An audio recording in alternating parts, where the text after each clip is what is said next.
Mark, a switch back to the FA Cup this week. How good is it to be, or how useful is it to be fighting on different fronts? I think for us, it's the next game. We're looking forward to it. It's FA Cup. Everybody loves the FA Cup. We want to get into the next round, and we want to go and have a day out somewhere. We want to go and rub shoulders with the big boys, and I'm sure Carlisle feel the same. We want to go and get one of those plum ties away at a big Premier League ground. I think that's the aspiration of every team in round two. We'll want that. Let's hope we're lucky enough to do it. The carrot's huge, isn't it? Because of the geography involved, obviously they wouldn't mind a replay. Dare I suggest that you might? Oh, please.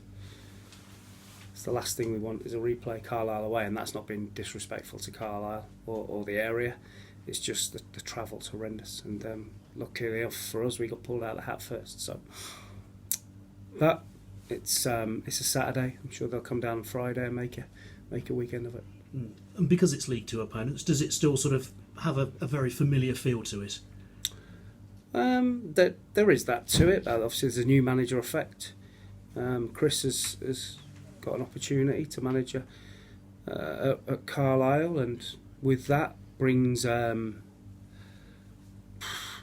freshness. Players desperate to impress, so we have to guard against all of that. But like I say to you every week, we know that if we do our stuff well, we have a chance to win.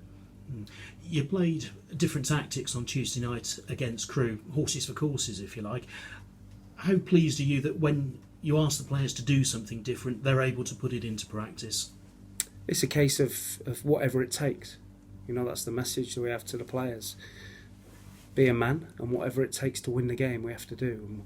And we take it on a game-by-game merit. We don't just turn up and say, right, let's just go and play how we want to play. We give full respect to the opposition, and we work a way that we think is the best to win the game. And I think if you look at the stats the other night, 52 possession, 52% Crewe, 48% us.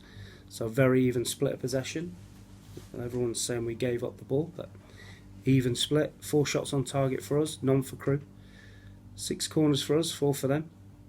So it would suggest that with us doing what we did, we still had the better of it. And that's full credit to the players for implementing what we asked them to do. And the only thing that was missing was that ruthlessness when we had our couple of chances.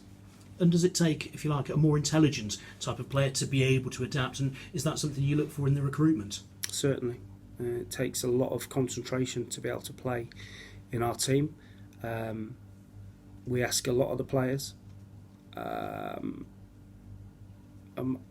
If you want to be in a winning team and be successful, you've got to concentrate. You've got to work hard. There's no easy ride. I watched Man City play Chelsea last week, and Man City sacrificed the ball and played 4-4-2 for the last 20 minutes and let Chelsea have the ball. And I think Jamie Carragher and Gary Neville highlighted it on the Monday Night Football, or after the game, and highlighted how disciplined Man City were to win the game and played 4-4-2 and 2 banks of 4 and let Chelsea have the ball. Frustrated them. So the message is, if it's good enough for a team like Man City, with the calibre of player and staff they have, then it's certainly good enough for little old Forest Green. And it keeps opponents guessing as well. I think that's a big thing. I'm not sure teams know what we're going to do from game to game, and that's not us trying to be clever. That's just us giving respect to the opposition. And because of Chris Beach now being head coach after what Stephen Pressley lasted just the 10 months at Carlisle, I suppose they've got that potential to surprise as well, haven't they? Because of obviously changes going on there and players wanting to impress. Yeah, for sure. I'm not sure how beneficial it is for my staff and analysts to worry too much about Carlisle's last few games, because I think it'll be totally different. So we're going to concentrate on us. Of course, we know the players. I have an opinion of what they might do, but I think it'll be really fresh, and it's a free hit for Chris. His first game away from home, and no pressure on them at all. And looking at his history within it, he's someone who's done his time as an assistant, and I suppose he'll be eager to please. Interesting, he's been appointed head coach similar position to you rather than manager? It's the title for me. He's the manager. He's picks the team. He's had a good education with Keith Hill at Rochdale. Worked with a lot of good young players, and they had a certain way of doing things, which will certainly stand Chris in good stead. He'll have bits that he'll want to do himself on it or different, but he'll have picked up some good bits from his time as being assistant manager. Injuries? How's the squad? It will be the same squad as Tuesday night. And Taylor Allen's extended. His loan at Hereford's been extended.